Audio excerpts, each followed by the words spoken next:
Bien, pues hoy sí tenemos nuestra tribuna en miércoles, como es habitual.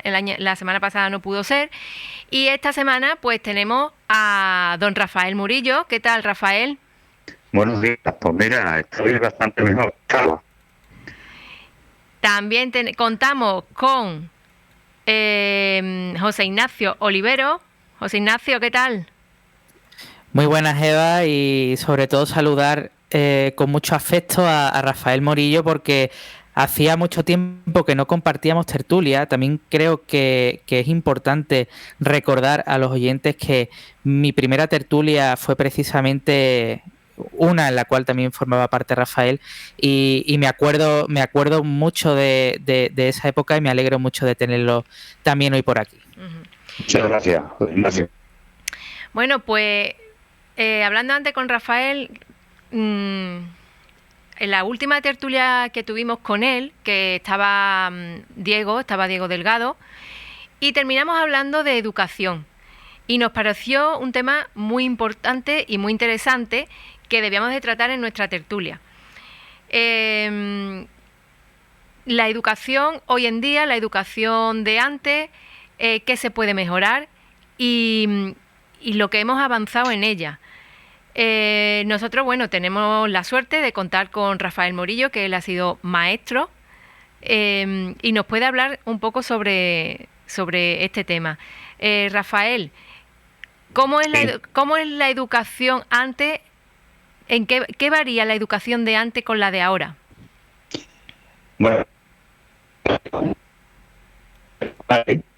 educar es la forma de vivir, la forma de comportarse. Y bueno, la educación ha cambiado muchísimo de cuando yo era un niño Sí. a cuando ahora son los niños. Yo tengo 77 años. Uh-huh.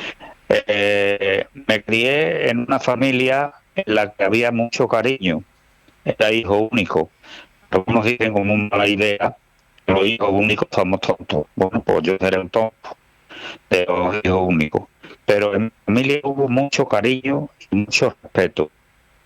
Con mi padre, con mi madre siendo mujer, yo le preguntaba de todo. Y al decir de todo, era de todo. Si algo no sabía contestarme, me decía, ve a tu padre. Yo iba a mi padre y le preguntaba y él me explicaba lo mejor que podía explicarme lo que yo le iba preguntando. Me decía, podré equivocarte a lo mejor, era muy humilde, podré equivocarte, pero engañarte nunca. Entonces yo con mi padre y con mi madre tenía una confianza muy grande, pero eso no quitaba para que existiera también un respeto muy grande. Yo Uh-huh. con mi padre y con mi madre, pues nos reíamos mucho, contábamos cosas, la comida era el centro donde hablábamos de hubiera que hablar, porque Se escucha regular. y Rafael, hablaban, ¿sí? sí, Rafael, pero en cuanto tú como profesional, eh, ¿cómo ves la educación de antes y la educación que ahora están recibiendo los niños? Bueno, pues mira, he empezado hablando de mi familia porque la educación tiene que partir de la familia, Eso está claro, sí, del totalmente de padre, acuerdo. madre, maestro. Rafael, hemos perdido a Rafael. Rafael, Que ah, que te habíamos perdido un momento. no, si es que este móvil mío es así de guasón, se le pierde. El maestro está para colaborar en la educación de los niños. Uh-huh. Había también un gran respeto entre los padres y el maestro, y los maestros y los padres. Hoy día, Sí. hoy día, el maestro está expuesto a cualquier denuncia que le plante un niño o Uh-huh. que le plante su papaíto o su mamaita, Uh-huh. en términos generales, no siempre. El respeto del niño hacia el maestro era un respeto, pero De nuevo hemos perdido a Rafael. José Ignacio. ¿Me oye? Sí, ahora. Ahora. El respeto era grandísimo. Ujú. Lo que decía el maestro, eso iba a misa. Estábamos que cuando llegaba la nuestra clase, allí se hacía un silencio clar.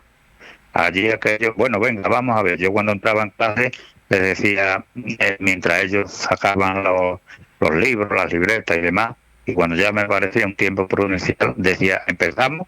Ujú. Empezamos. Y ya la clase atendía a todo lo que tú le explicaras. Ujú. Cuando llevabas un poco de tiempo con una clase, en una tutoría nueva, pues ya los años de experiencia, incluso muy pronto, yo me daba cuenta del que se estaba enterando de la explicación y del que no se estaba enterando. Y le decía al que veía que no se estaba enterando, fulanito, ¿te estás enterando? No, señor, no lo comprendo. Pues yo estoy aquí para explicártelo. Tú me levantas la mano y yo te lo explico de otra forma. Ujú. Y cuando se lo explica de otra forma, ¿te has enterado? Sí, señor, sí, ahora me he enterado. Bueno, pues ahora te lo voy a explicar de la otra vez, como lo estaba explicando antes, y así tú y los demás lo sabéis de dos formas. Ujú. Hoy día a mí me ocurrió porque pasé a segunda etapa y de segunda etapa a secundaria. Sí. Y había un niñato, porque no tenía otro nombre, un niñato que estaba por saco todas las clases, no me dejaba explicar. Y me fui para él. Y le digo, te voy a suspender. Y me dijo, a mí no me puedes suspender tú porque soy repetido. Oiga, Ujú. los niños pasan de curso con 3 o 4 asignaturas pendientes del curso anterior. Antes no, antes había que pasar por el curso en limpio. El curso en limpio. Y si tú le decías, fulanito, porque era un niño, y se distraía lo mejor un poco, fulanito, sí, perdón, sí, perdón. Dile tú a un niño que te diga ahora perdón, porque a él le parezca que no. Ujú. Pero entonces todo eso deriva en gran parte de la familia. Claro. Porque si yo bien por bien tenía mucha amistad con mi padre y mi madre, yo siempre sabía el lugar que ocupaba el padre y la madre. Y no me pasaba ni un centímetro Ujú. de la confianza que ellos te ellos daban. habían tenido la facultad de ganarse mía. Ujú. No era yo el que me había ganado la confianza de ellos, eran ellos los que se habían ganado la confianza mía. Ujú. ¿Por qué? Porque había mucho diálogo. Ujú. Hoy día con Muy los importante, móviles, las sí. tablets, la televisión y la madre que parió a todos los inventos estos nuevos, Ujú. el diálogo en la familia Se ha está decrecido perdiendo, mucho. sí. Y el diálogo es fundamentalísimo José Ignacio, dentro del respeto. ¿tú qué piensas? ¿Cómo ves la educación hoy en día en los colegios y en los institutos? La educación, bueno, está claro que yo no puedo comparar la educación de antes con la de ahora, porque evidentemente es la Tú has que vivido. la educación actual es la que yo he vivido. La educación actual creo que está muy bien porque para empezar los profesores salen muy preparados, y además los Nosotros alumnos también lo estábamos, ¿eh? No, sí, por supuesto, pero quiero decir, ahora tenemos mucho. A ver. Sí, sigue, José Ignacio. Sí, decía que, bueno, actualmente tenemos muchos más recursos, tanto, bueno, no voy a descubrir a nadie Internet, tanto para profes como para alumnos, ¿no? Y ya digo, yo creo que está muy bien. Quizá el problema que veo es que muchas veces hay profesores que no están apasionados, no les apasiona su trabajo. Y bueno, son personas que quizá dicen, bueno, pues voy a estudiar esto, que no sé, voy a estudiar esto por estudiar algo y tengo un puesto fijo y ya tengo la vida resuelta. Y te ves a profesores, que esto es verdad, profesores eso es en verdad. clase con el teléfono móvil, por ejemplo, profesores que pasan directamente del alumnado, profesores, clases en las que suspenden, a lo mejor aprueban 1 o 2 personas y tú dices, y yo, ¿en serio hay gente tan torpe en esta clase? Y yo, hay 20 personas que son torpes y 2 o 3 que nada más que aprueban, y eso es una cosa un poco extraña, ¿no? Uh-huh. Entonces yo creo que es un poco, ya digo, en general está bien por eso mismo, ¿no? Por todos los recursos que tenemos, tanto alumnos como profesores, pero por otro lado creo que de alguna manera se ve el puesto de profesor como algo seguro. Uh-huh. Y como algo en lo que, bueno, pues, como he comentado, es un puesto seguro, es un puesto para toda la vida, y te quedas ahí estancado y ya está, y no tienes por qué hacer nada más. La profesión de profesor o de maestro es algo que tiene que estar en constante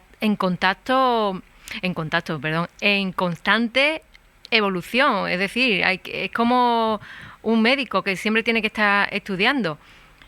Un profesor o un maestro, yo pienso que tiene que ser igual. Totalmente, Eva, y además el trabajo de profesor, de maestro es algo tan importante muy importante. Y además me gustaría recordar un chiste que vi en un monólogo una vez, que ya lo he comentado alguna vez que otra en la tertulia. Creo que era Chris Rock, un cómico americano, que decía que hay empleos en los que no puede haber manzanas podridas. Uh-huh. Por ejemplo, piloto de avión. Pues bueno, no puede haber un piloto de avión que te diga no, sí, el avión de hoy a las 4 a lo mejor no lo aterriza, ¿sabes? Entonces creo que el trabajo de profesor es uno de esos trabajos en los que no puede haber fallo, no puede haber, no sé, yo por mi trabajo, imagínate, se me olvida poner un micro y bueno, pasa algo, pero no pasa nada realmente. Pero está en manos de los profesores, está formar a personas en muchos aspectos. Entonces, ya digo, es un trabajo de tanta responsabilidad que no se puede dejar en manos de gente que no sepa lo que hace o que no le apasiona lo que hace o que no quiere hacer lo que hace. Yo recuerdo uno de mis hijos en el instituto, pues me lo querían mandar a diversificación, que se llamaba entonces. Sí, exactamente. Eso es. Bueno, diversificación... explícanos, Eva, un poquito, porque a lo mejor hay gente que no conoce ese término. Creo que ahora se llama de otra manera. Antes era diversificación. Creo que se llama, creo que es diferente el término. Sí, pues nada, lo sacan de su clase y lo llevan a un grupo más reducido, donde, bueno, como que la clase es más personalizada, ¿no? Sí, o sea, yo cuando estaba éramos, creo que es a partir de tercero y cuarto de la ESO, creo. Segundo, tercero, por ahí era. Sí, y bueno, consiste en que, vamos a ver, tenemos una clase de, imagínate, 24 personas, ¿no? Y ponte que a lo mejor 7, a lo mejor asignaturas más fuertes, imagínate. Les cuesta más trabajo. Exacto, matemáticas, lengua... algunas asignaturas las dan ellos solos con un profesor aparte, con podríamos decir unos contenidos quizás un poco más livianos. Sí. Y sin embargo otras asignaturas, como por ejemplo, me acuerdo, inglés, religión, educación física, sí las hacen con el grupo completo. Creo que es así como funciona. Sí, pues nos llamaron a unos cuantos de padres porque querían meter a los niños en diversificación. Y yo me negué. Porque mi hija en este caso, en las asignaturas de matemáticas, y entonces empezaron a hacer tecnología en ese curso y le iba estupendamente, que son 2 asignaturas que son fuertes. Pero ¿qué pasaba? Que estos profesores tenían un método que no lo tenían los demás. Que los demás tenían el método típico de memorización, examen, bueno, el tradicional. Estos no, estos tenían otro método que ellos traían y era mediante la experiencia, hacían trabajos, los niños se enteraban perfectamente de todo, Al final les hacían una prueba para ver todo lo que habían aprendido, pero los niños estaban encantados. Y yo alucinaba con las notas en esas 2 asignaturas que traía mi hija, porque son 2 asignaturas que son fuertes. Entonces yo me negué y expuse el problema. Bueno, vamos a ver si ella con este método que traen estos profesores, son jóvenes, traen estos métodos nuevos, ¿por qué no nos vamos adaptando un poco, ¿no? Que voy a decir que este método no se ha inventado ahora, que esto ya se hacía muchos años atrás, ¿no? Pero bueno, ellos lo traían. ¿Y qué pasó? Que ese año mi hija no entró en diversificación porque yo me negué. Los profesores de la reunión me dijeron que eso era muy difícil, que los demás profesores cambiaran su método de enseñanza, y al siguiente año mi hija tuvo que entrar en diversificación. Entonces, ¿puedo? Puedes.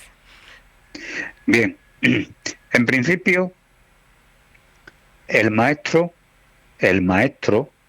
es educador y enseñante, las 2 cosas.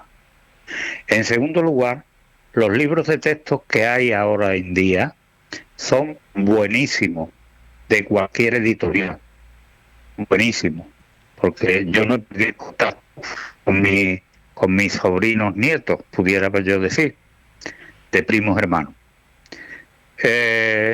Los maestros perfectamente formados. Ahora bien, falla, como ya hemos dicho, no lo vamos a repetir, la familia, y falta que la profesión de maestro es vocacional. Exactamente. Correcto. Si el maestro no tiene la vocación de ser maestro, entonces no se esfuerza, y los niños, como tú dices, que se quedan un poco atrás, seguirán siendo los últimos y no rompen.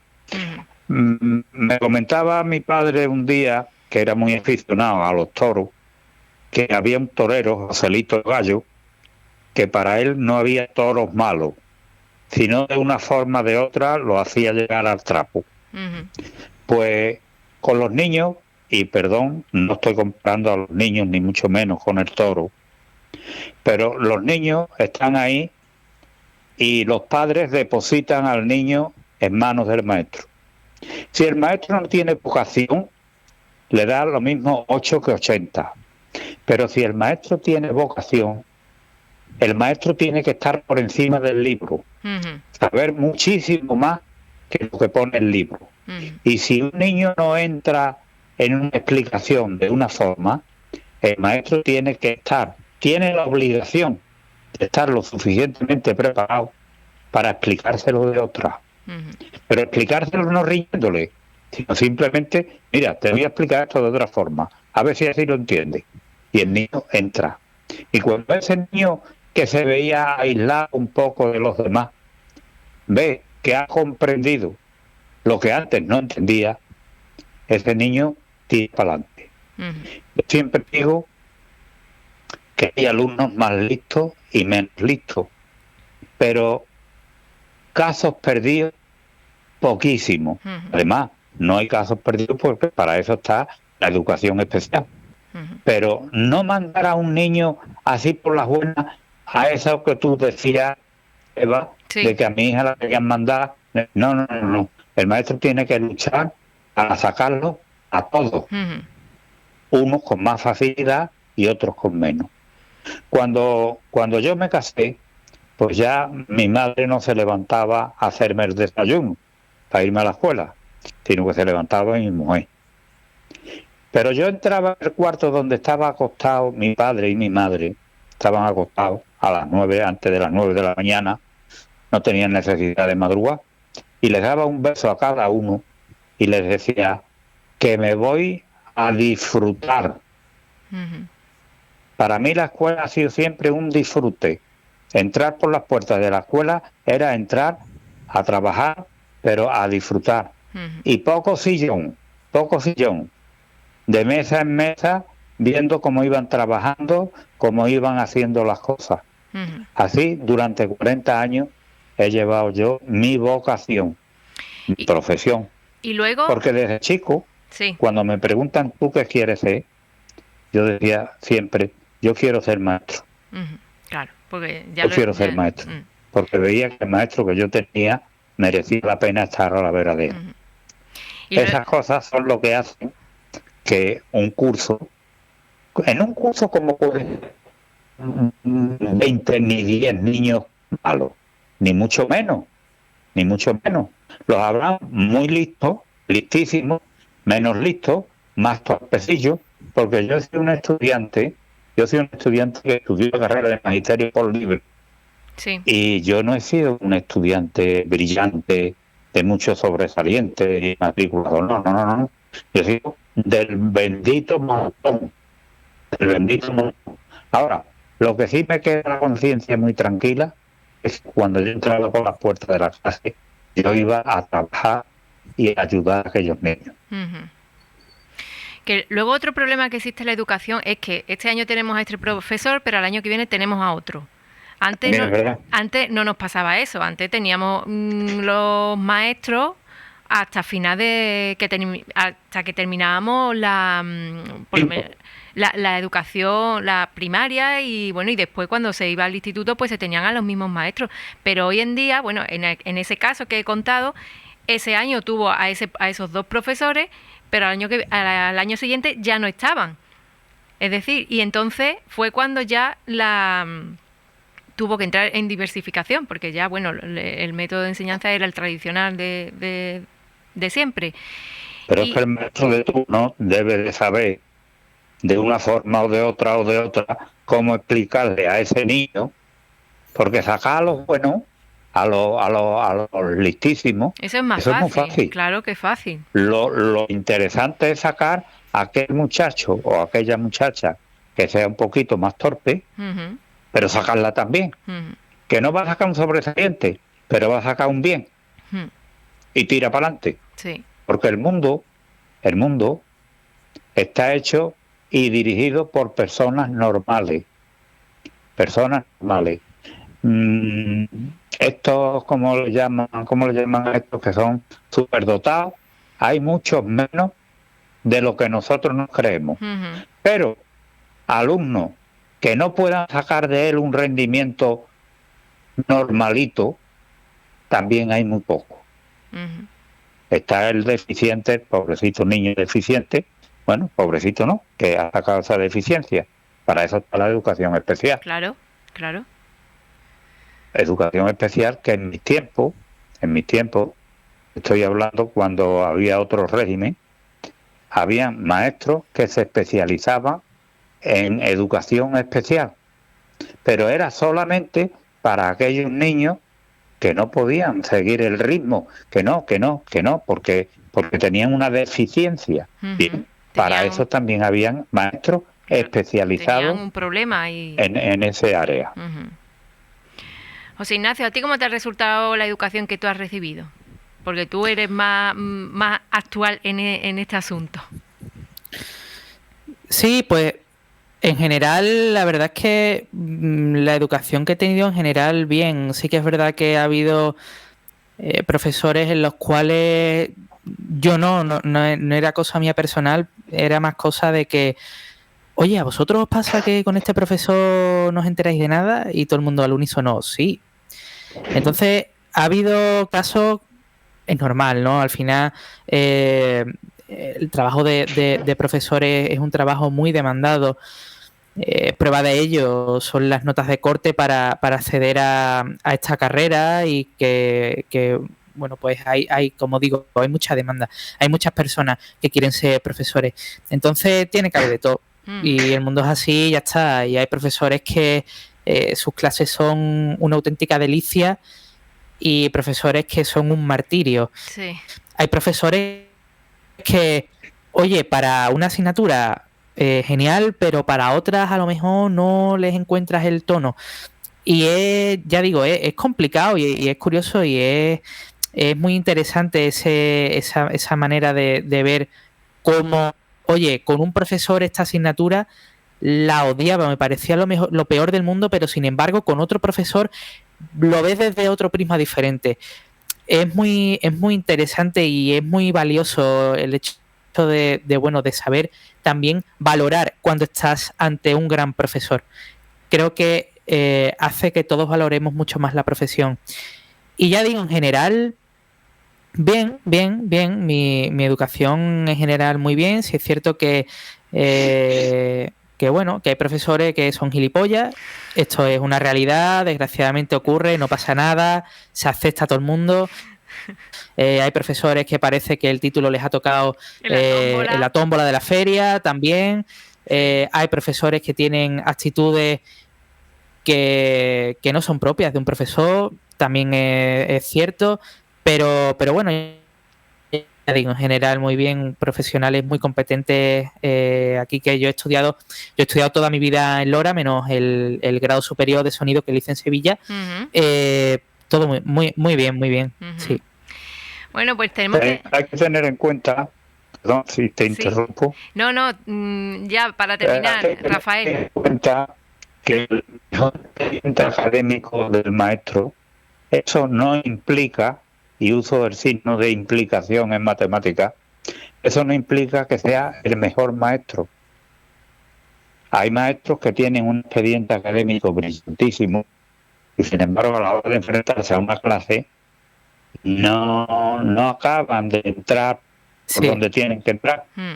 Y otros que tienen un expediente académico normalito, como suelo decir, del bendito montón, que llevan la clase perfectamente. Se integran con todos los niños. Exigen a todos no lo mismo, pero sí lo suficiente y necesario para que ese niño no le tome asco a esa asignatura, sino que la lleve adelante. Y eso no es ni más ni menos que el maestro tenga vocación de maestro. Eso es. Que no está allí para cumplir las 5, 6 o 7 horas diarias y me voy a mi casa y se acabó. No. Eso es lo fundamental, maestro, que tenga vocación. El maestro que es maestro se lleva muchas cosas a su casa para ver cómo las explica el día siguiente y ver que los alumnos se enteran de lo que tienen que enterarse. Bueno, pues tenemos que... no es ni más ni menos que tener vocación. Así es, Rafael. Tenemos que ir terminando y vamos a terminar, valorando la educación que tenemos, la educación pública, por supuesto que tenemos, a los profesores, a los grandes profesores y maestros que también tenemos y luchar porque eso se mantenga, porque esa educación pública sea cada vez mejor y que los profesores y los maestros sean cada vez mejor, que reciban una formación cada vez mejor. Muchísimas gracias por estar en esta tribuna de Onda Cero. Gracias a ustedes. Muchas gracias, Eva. Muchas gracias, Rafael. Hasta pronto. Un abrazo. Un abrazo. Sí.